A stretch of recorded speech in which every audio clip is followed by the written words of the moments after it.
All right, so here we are. New extreme. I'm gonna do a melee walkthrough for it. This is not gonna be a super detailed guide. If you want an actually good guide, you should look at Hector's or Yuki or somebody. Look at the pace bin. This is a melee walkthrough to give you a perspective on how to do this fight. So I want this to be as fast as possible. So let's get into it. Before we pulled, we set up light parties. I'm in light party 2 in this pull. And we also set up like a box formation. We will get there when we get there. The fight starts out really simple. She's gonna change the arena. The arena changes a lot in this fight. It's kind of like the main gimmick of the fight is the arena changing. Here you're going to spread light party 1 left, light party 2 right in whatever safe area there is that has not a floor that's sucking in there. After each one of these, there's going to be a light party stack. Just stand on top of your healer. It's not it's not a wild charge. So as long as you're on top of your healer or in line with the A marker and your healer, you're fine. Super simple. Virtual shift. Whenever they do virtual shift, that means the arena is going to change. All right. Really quick. Light party 1. It's going to go here. Light party 2. It's going to go here. This is kind of small. And there's going to be a stack marker, and that's it. They have to be in these 2 spots, so we have room to move for the next mechanic. So we got our light parties, then everyone goes center, and we got, look at your debuff. When this reaches, I believe it's 13, you're going to get another debuff that's chains. When that happens, all of the DPS, no matter what kind, every DPS is going to go north this way, and every support is going to go south that way. You're going to break the chains, and then we're going to do more things. And we'll talk about that as we go. So first we break the chains. Yep. And as we were walking up, we're going to notice a few things. So you did notice we got another debuff, and we got chains debuff. This side is glowing first, so that means there's going to be a half room cleave going that way first, so you're going to have to dodge that in a second.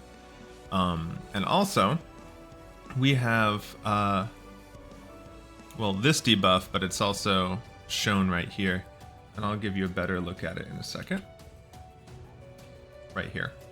So we see this wind debuff right next to us, right? And we can see that it's on our right, so it's going to shoot us from the right that way. So when it expires, we're going to have to stand right here, so it'll shoot us down the lane over there.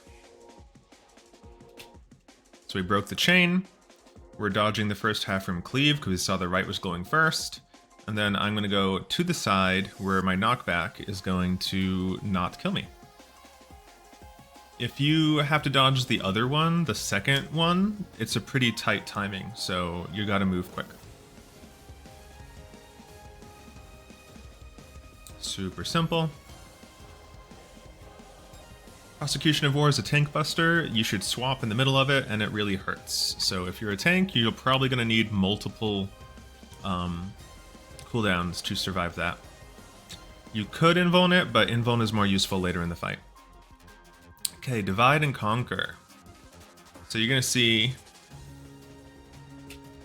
all of these lasers, right? It's going to snapshot. So you can see we're all kind of spread out on like the edge of the hitbox. And where this is in space, it's going to hit each player once, and it's going to remember where it shot. So you can see that in this area here, this was never shot. So that means after I get hit, I can just move over here and I'll be safe because it's going to snapshot and shoot all of them at once. So after you get hit, move to a spot that was never hit. And see how it snapshotted at every single shot and hit it again. So we can just dodge that easily. Royal Domain is an AoE. It's kind of hard.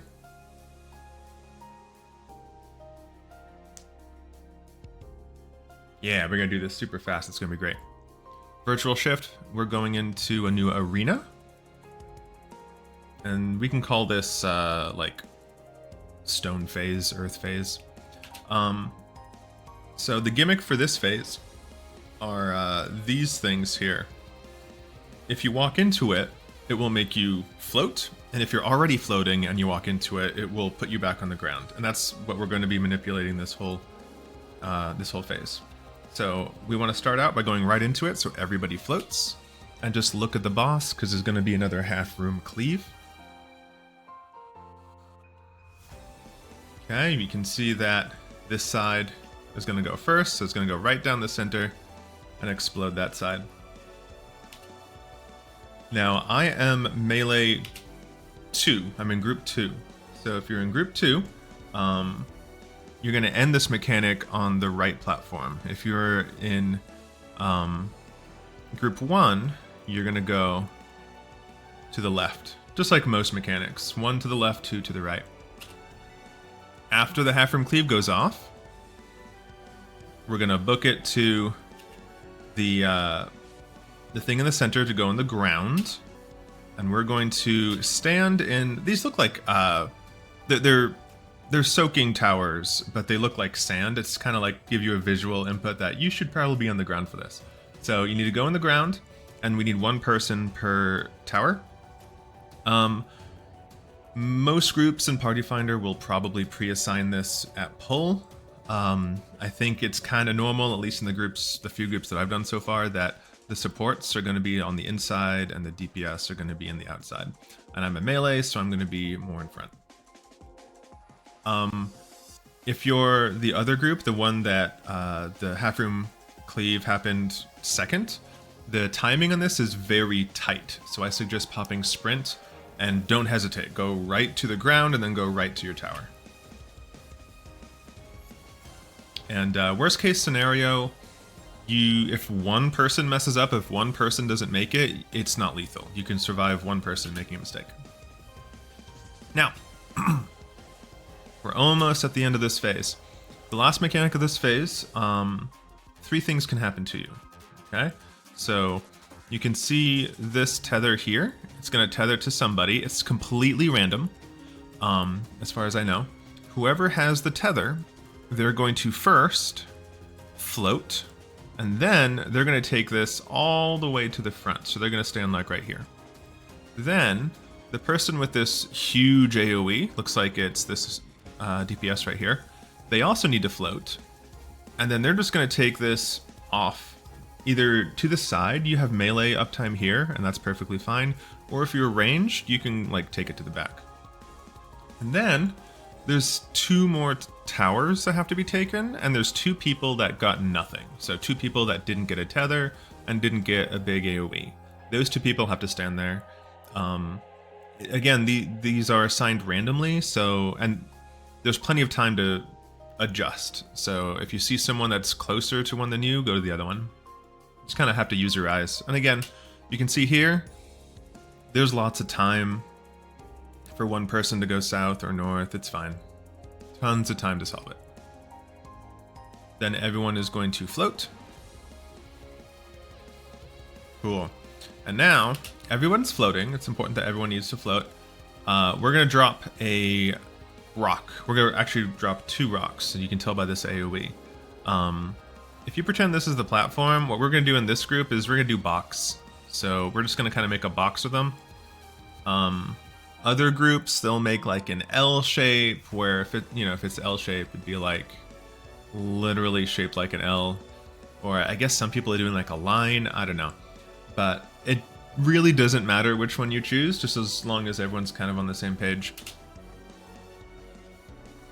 There's not a huge difference. It's not like any one of those strats is harder than the other.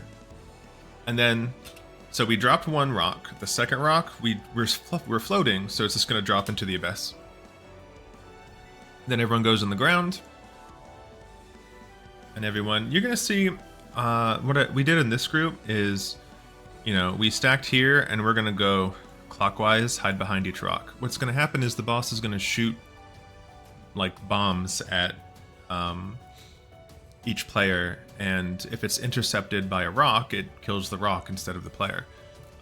So as it destroys one, we're going to move to the next one. We could actually just like hang out back here, and it'll probably kill this one first, and then hang out back here, probably kill that one. The line of sight can be a little iffy, so it is, I find, at least in the first week, it's more consistent if everyone's grouped together. But again, like, I've had groups where it gets kind of messy, and it's usually fine as long as everyone's behind a rock. That's rock phase. Bum, bum, bum, bum, bum. It's a good song. Another tank busted, handled the same way as the first one.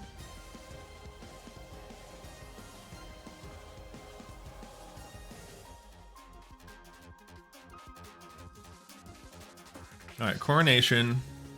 When you're joining a group, it's probably gonna say something like clockwise coronation, or counterclockwise coronation, or colors coronation, something like that. And basically, we have this tether, right? And I'm tethered to, let's use blue. I'm tethered to this one, okay? So here's where mine originates. In this group, we're doing clockwise, and you can see it's color-coded. So there's purple here, and there's purple there. So because it's clockwise, I go where mine starts, and I'm going to go clockwise to the first marker. And the person on the other side, here, they're going to go clockwise to the first marker and the cardinal. And everyone is going to do that, and it's going to be fine. Obviously, if it was counterclockwise, you just go left instead of right. Everyone gets an AoE, but if we're all on our markers, it's fine. Sweet, super easy.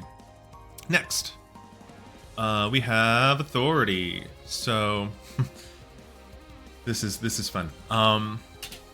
Absolute authority has a very elegant solution where, you know, we would bait things either forward and back at the same time, and then people with proximity markers would split, and then people would stack for the Dorito. All of that in a very elegant, beautiful fashion. We're not going to do any of that. We're going to have everybody stack together and hit every single mitigation we have, and just take everything to the face. That's what we're going to do. As you will see here, we start on the top left. As soon as an AoE appears underneath us, we start moving. And kind of stop on the outside and see all of that stack markers and everything, and we're gonna just pop every mitigation we have, and we live. It's absolutely ridiculous. We stay stacked for the Dorito markers. As long as you're stacked with at least one other person, you're fine. And then there's gonna be a knockback, but we're still in the front, so we're fine. You can also knockback resist it. So yep, that's what we're gonna do. Just overmit the shit out of it and stack together.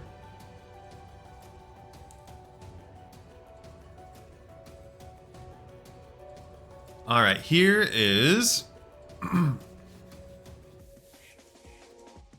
ice phase. This is the wall. Alright,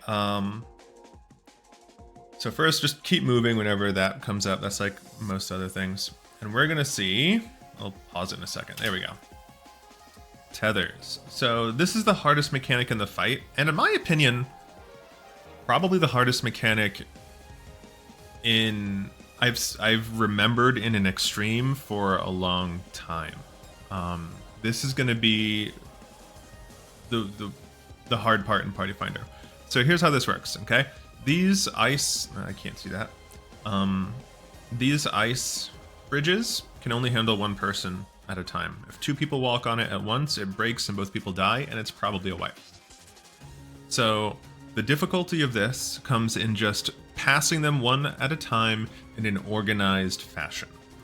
So here's how we're going to do this.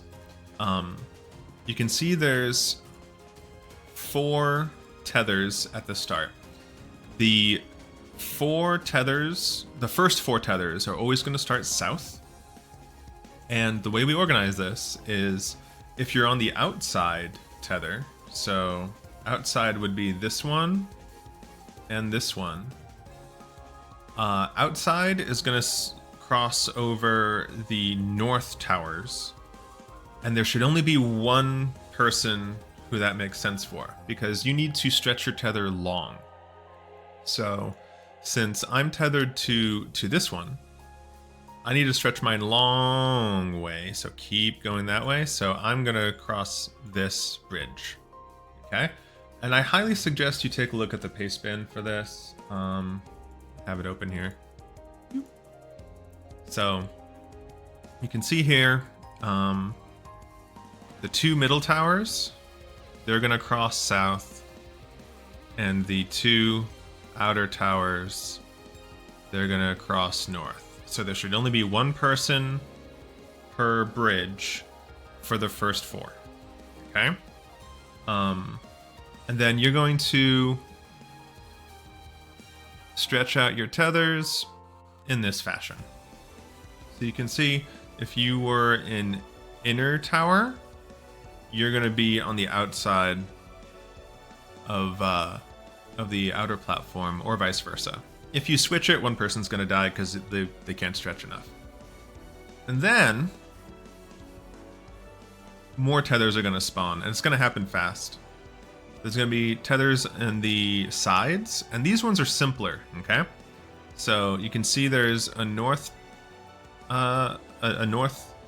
tether there and a south tether there. So north is going to cross north. That yellow. North is going to cross north, and south is going to cross south. Okay?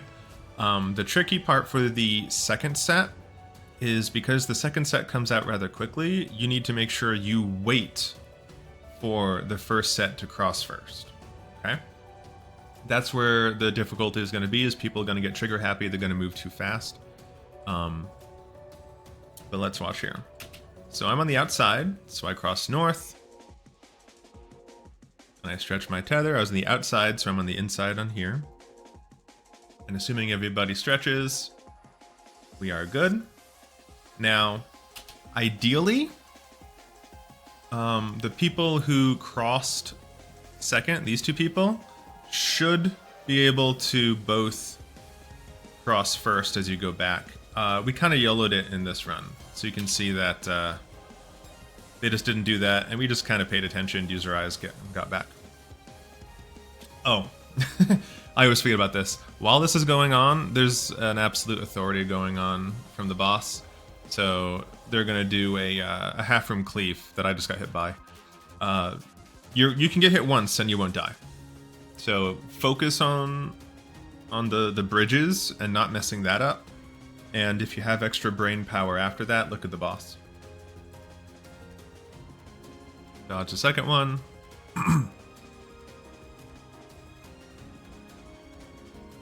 Other laws of ice, so keep moving. This will also rebuild any bridges that broke. Okay. Next. You see this tether. Okay. I always use the wrong colors. This tether. If you are familiar with M1S, this is Raining Cats. So the tether is going to hit 4 times, and it could be passed. And the way that so far is most common in Party Finder is the melee is going to take the first one, and the melee is going to grab the tether, and they're going to go all the way to the corner. And they should be the only one moving, so this shouldn't be an issue with the bridge this time. And then they're going to switch it with the tank, and the tank should be able to take the first one, and then pop their invuln to take the second 2. So in other words, the order is melee, tank, tank, tank. I've heard that if the tanks are careful, they can do all 4. Apparently the tank can take the first one, kitchen sink the second one, and then invuln the third and the fourth. So far, melee, tank, tank, tank has been more common in Party Finder. So I take this all the way to the corner. It's really big, so take it. And then just to be on the safe side, I come back on the south tower, south bridge. And then, we all just live. The tanks are gonna take the rest. we can just sit tight and live.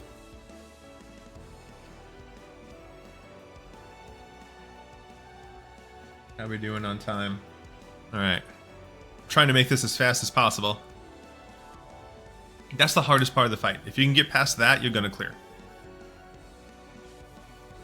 After that phase, the boss is just gonna repeat some mechanics. Like right now, there's a tank buster, and I think there's a left, right, and but the idea is you need to get the boss. You basically need to kill the boss before it reaches an enrage, obviously. But then it's going to go into phase 2.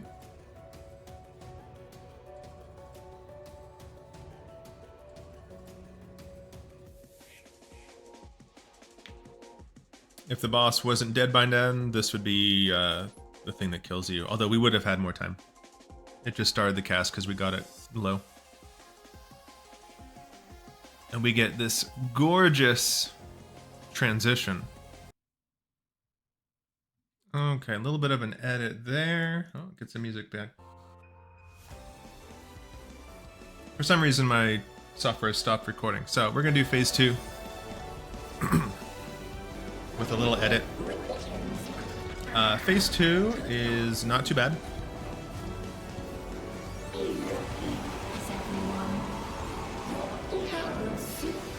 I love that they changed the model. It's all beat up and everything. It's a great enrage sequence. All right, so radical shift. This is the big gimmick of this fight. Oh, and the audio needs to be turned off. There we go. So if you look on the floor has different arenas that are kind of outlined. So like, and they're also color coded. So the ice phase arena is like this blue one, and the wind one is the green one. Yeah, the green one is the X, right? So we got that, and we're gonna need to figure out which one that she's gonna switch with. So the entire arena is gonna switch, and here's how we're gonna do that. Let's go back a second. The background behind the boss is going to start spinning. It's going to start rotating clockwise or counterclockwise. So if you look at the background, wait for it, wait for it, wait for it. Okay. So I know it's paused right now, but right now it just started to rotate this way. Let's use a different color. Just started to rotate this way. So if it's rotating this way, then the arena that's to our left is going to rotate underneath us, and that's going to be the switch. So I know that's rotating. I guess that'd be counterclockwise. So I look, and I see that it's the ice arena. So I need to be underneath the outline of the ice arena when this goes off. And it switches to the ice arena. And we're fine. And it does a lot of damage, actually. It's a bit of a healer check. And then she's going to do it again.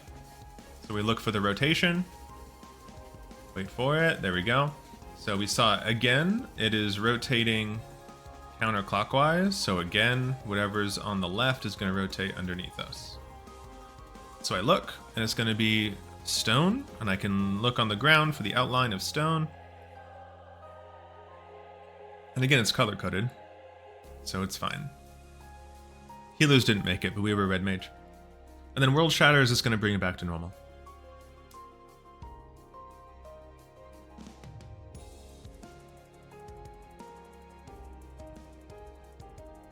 We have Exaflares. This is completely normal. As soon as the first one goes off, walk into it. You can kind of follow it back. First half of the arena is going to disappear. Tanks are going to do tanky things. And then it's just going to be room-wide AoE. So a little bit of a healer mid check. Good time to melee LB. And then we got more healer and mid checks. Looks pretty cool.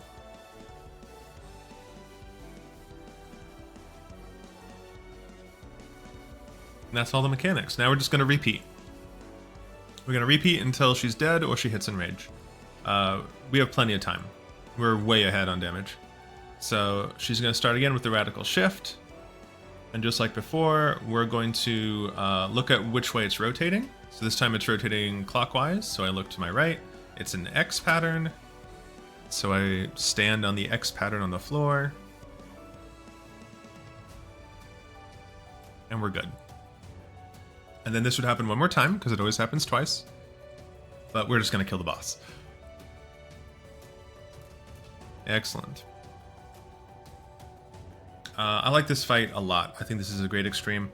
It, like I said before, I think it might be a little annoying to... it might be a little annoying to farm, just because the ice phase is very hit or miss. If everyone's on the same page, it should be consistent.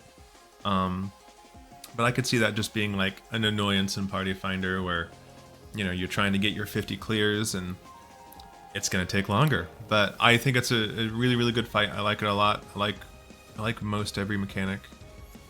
If this was helpful to you, please let me know below. If it wasn't, well then, I don't know why you're here. Have a good one. Bye-bye.